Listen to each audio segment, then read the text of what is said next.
ಮೊನ್ನೆ ಆ ಘಟನೆ ನಡೀಬಾರ್ದಿತ್ತು. ಆ ಘಟನೆಗೆ ನಾವು ಕಾಂಗ್ರೆಸ್ನವ್ರು ಕಾರಣ ಅಲ್ಲ. ನಾನು ನೇರವಾಗಿ ನನ್ನ ಮಾಧ್ಯಮಗಳಲ್ಲಿ ಭಾಳ ಸ್ಪಷ್ಟವಾಗಿ ಹೇಳಿದ್ದೀನಿ. ಇದಕ್ಕೆ ಮಾನ್ಯ ಧರ್ಮೇಗೌಡರು ಏಕಾಏಕಿ ಬೆಲ್ ಹಾಕಿದ್ದು 1 ನಿಮಿಷದಲ್ಲಿ ಹೋಗಿ ಕೂತಿದ್ದೇ ಕಾರಣ, ಬೇರೆ ಇನ್ನೇನೂ ಅಲ್ಲ.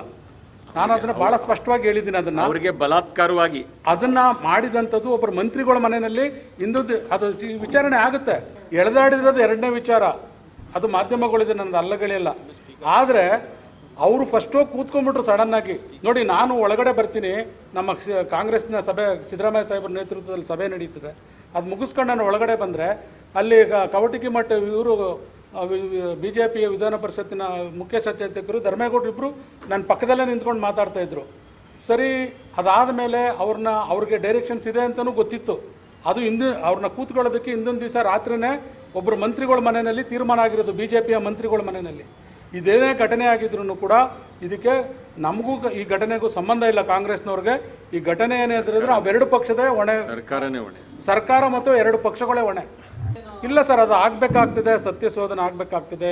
ಇದರಲ್ಲಿ ಈಗ ನೋಡಿ, ಇವತ್ತು ನಾವು ನಿರಪರಾಧಿಗಳು ಕಾಂಗ್ರೆಸ್ನವರು. ಇವತ್ತು ಇಡೀ ಎಲ್ಲ ಕಡೆ ನಾವು ಕಾಂಗ್ರೆಸ್ನವರಿಂದ ಇದಾಯಿತು ಅಂತ ತೋರಿಸ್ಬಿಟ್ಟಿದ್ದಾರೆ.